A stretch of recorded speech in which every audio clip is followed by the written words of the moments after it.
जय श्री कृष्ण।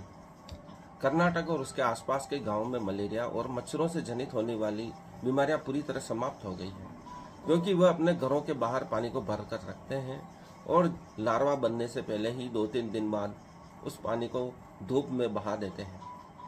इस तरह विज्ञान का विकास हो रहा है और मनुष्य बीमारियों से बच सकता है।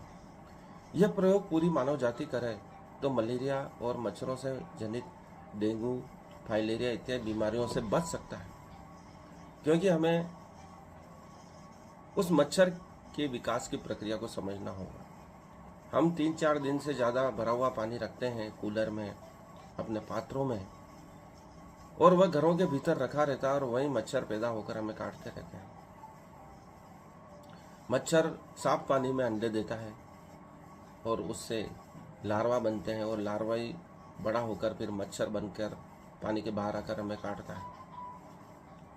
उन गांव वालों ने अपने समस्त पात्रों को घर से बाहर रखा और उसमें लार्वा बनने से पहले ही उन अंडों को, उनके विकास को 2-3 दिन बाद धूप में प्रवाहित कर दिया, जिससे वह सभी अंडे नष्ट हो जाते थे और वे मच्छर बन ही नहीं पाए। इस प्रकार धीरे धीरे मच्छर समाप्त होने लगे और वह कई वर्षों से वह गांव बीमारी से मुक्त हो गए।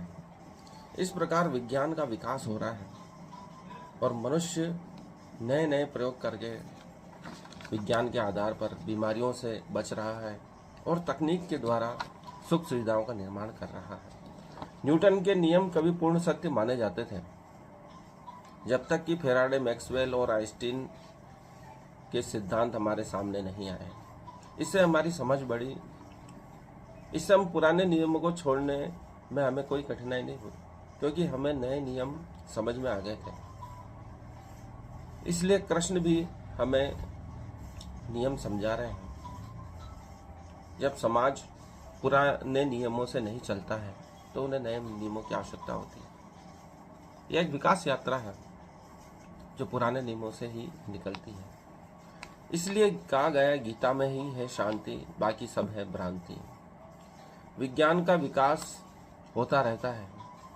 वैज्ञानिकों ने जहाँ तक विकास या शोध छोड़ दिया था, उसके आगे नए वैज्ञानिक प्रयास करते हैं। वैसे ही अध्यात्म का विकास होना चाहिए। कृष्ण यही प्रयास कर रहे हैं। जो ज्ञान भुला दिया गया था उसे वापस नए रूप में, समसामयिकता के रूप में प्रकट कर रहे हैं अर्जुन के सामने।